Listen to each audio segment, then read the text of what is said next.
A Revolução Francesa. Em 1792, Dom João assumia a direção de todos os negócios do trono português, em virtude da perturbação mental de sua mãe, Dona Maria, em época de profundas transições em todos os setores políticos do Ocidente. A regência se caracterizou por inúmeros desastres, no capítulo da administração. Em 1789, instalara a Revolução Francesa, modificando a estrutura de todos os governos da Europa. Depois da sua reunião em Versalhes, no dia 5 de maio de 1789, os Estados Gerais se transformaram em Assembleia Constituinte. A 14 de julho do mesmo ano, o povo, oprimido e dilacerado pelas flagelações e pelos impostos, derrubava a Bastilha, esfacelando o símbolo do despotismo da realeza. Luís XVI é guilhotinado a 21 de janeiro de 1793. Instala-se a República Francesa sobre um pedestal de sangue, que corre abundantemente nas praças de Paris. A guilhotina decepa todas as cabeças da nobreza. Após a Declaração dos Direitos do Homem e do Cidadão, as coletividades da França se haviam entregado àqueles anos de embriaguez no morticínio. Esses movimentos invadem todos os departamentos das atividades políticas da Europa. Todos os tronos se unem, então, para o extermínio da República nascente. Mas, os revolucionários não esmorecem na sua encarniçada resistência. Todas as pessoas suspeitas são decapitadas. O período do terror é a grande ameaça ao mundo inteiro. Esse período, porém, se encerra com a morte de Maximiliano Robespierre, no cadafalso para o qual os seus excessos de autoridade haviam mandado inúmeras vítimas. Instala-se, em 1795, o Diretório, que Napoleão Bonaparte fazenda derrubar em 1799, arvorando-se em primeiro cônsul. As casas imperiais europeias observam semelhantes acontecimentos, aguardando um ensejo próprio à restauração do trono que a família dos Bourbons havia perdido. A França, após os desperdícios de força na luta fratricida, caíra nas mãos do ditador inteligente e implacável, que a conduziria ao caminho de todas as aventuras. De simples oficial de artilharia, Bonaparte chegará, mediante golpes de Estado, ao cargo supremo do país, fazendo-se proclamar imperador em 1804. Sob a sua direção audaciosa, todas as conquistas militares se empreendem. A Europa inteira presta-se para a campanha, ao tinido sinistro das armas. Pela estratégia dos generais franceses, caem todas as praças de guerra e o imperador vai catalogando o número ascendente das suas vitórias. A esse tempo, todos os gênios espirituais do Ocidente se reúnem nas esferas próximas do planeta, implorando a proteção divina para os seus irmãos da humanidade. Emissários de Jesus descem com a sua palavra magnânima, a instruir os trabalhadores do bem, levantando-lhes as energias para os bons combates. Irmãos, elucidam eles, ordena o Senhor que espalhemos a sua luz e o seu amor infinito sobre todos os corações que sofrem na terra. As forças das sombras intensificam a miséria e o sofrimento em todos os recantos do planeta. As ondas revolucionárias enchem de sangue todas as estradas do globo terrestre e as trombetas da guerra se fazem ouvir, entoando as notas horríveis da destruição e da morte. Levantemos o espírito geral das coletividades oprimidas, renovando a concepção de liberdade na face do mundo. Anjo amigo, interpelou um dos operários da luz naquela augusta assembleia, estarão enquadrados na lei divina os trágicos acontecimentos que se desenrolam na terra? Os tribunais se instalam para julgamentos sumários, que terminam sempre por sentenças de morte. As preces das viúvas e dos órfãos elevam-se até nós, nos mais dolorosos apelos, e, enquanto procuramos amparar esses irmãos com os nossos braços fraternos, o banquete da guerra, presidido pelos ditadores, prossegue sempre, como se obedecesse a uma fatalidade terrível dos destinos do mundo.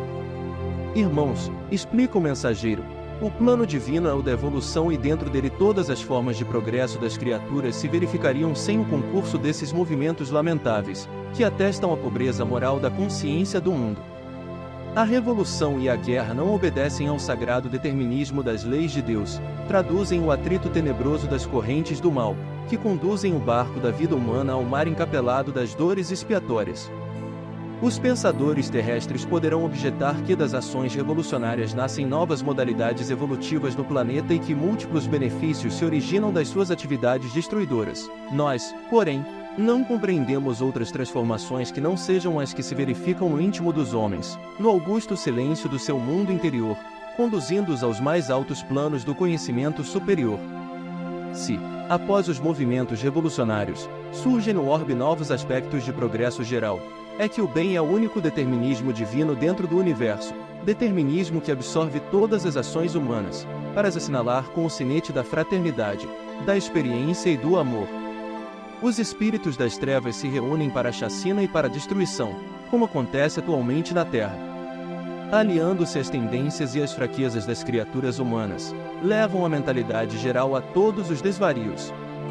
Eles julgam estabelecer o império das sombras no plano moral do globo terrestre, mas a verdade é que todos os triunfos pertencem a Jesus, e as correntes da luz e do bem absorvem todas as atividades, anulando os resultados porventura decorrentes da expansão limitada das trevas.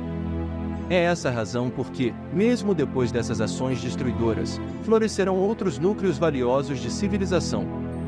Até que a fraternidade deixe de ser uma figura mitológica no coração das criaturas humanas, até que estejam extintas as vaidades patrióticas, para que prevaleçam um só rebanho e um só pastor, que é Jesus Cristo, os seres das sombras terão o poder de arrastar o homem da terra às lutas fratricidas.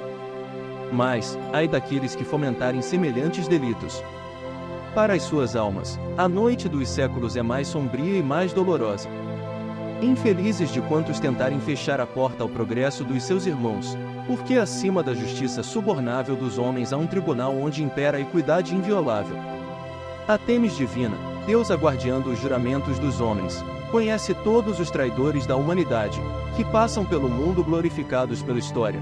A condenação lhes marca a fronte e aos seus ouvidos ecoam, incessantemente, as palavras dolorosas: Caim, Caim, que fizeste dos teus irmãos, maldito. Somente as lágrimas, no círculo doloroso das reencarnações tenebrosas, lhes abrem uma vereda para a reabilitação, nas estradas eternas do tempo. Dissolvida a Assembleia do Infinito, os amigos dos infortunados espalharam-se pelas sendas terrestres, a reerguerem seus irmãos nas lutas redentoras. Napoleão prosseguia, deixando em toda parte um rastro de lágrimas e de sangue. Suas incursões, em todos os países, lhe granjeavam o espólio miserável das posições e das coroas, que o ditador ia distribuindo pelos seus familiares e amigos. O século XIX começava a viver embalado pelo fragor das armas, em todas as direções. Portugal alia-se à Inglaterra, resistindo às ordens supremas do conquistador. Bonaparte assina um tratado com a Espanha, que já se havia dobrado às suas determinações, e ordena a invasão imediata de Portugal.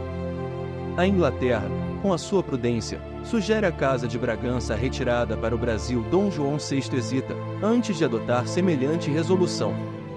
O grande príncipe, tão generoso e tão infeliz, é encontrado, nas vésperas da partida, a chorar convulsivamente em um dos aposentos privados do palácio, mas aquela decisão era necessária e inadiável.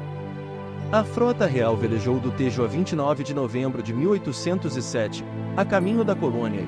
Mal havia desaparecido nas águas pesadas do Atlântico, já os soldados de Juno se apoderavam de Lisboa e de suas fortalezas, com ordem de riscar Portugal da Carta Geográfica Europeia. Contudo, os gênios espirituais velavam pelos vencidos e pelos humilhados. Dom João VI chega ao Brasil em janeiro de 1808, depois de uma viagem cheia de acidentes e contrariedades. O bondoso príncipe encontraria, na terra do Evangelho, a hospitalidade que os reis de Castela não encontraram nas suas colônias da América do Sul, quando acossados pelas mãos de ferro do ditador. A Casa de Bragança ia dilatar até aqui os limites do seu reino, reconhecida e feliz por encontrar no Brasil a compreensão e a bondade, o acolhimento e o amor. Espero que tenham gostado. Já vai deixando o like, curtindo e compartilhando. Até o próximo vídeo.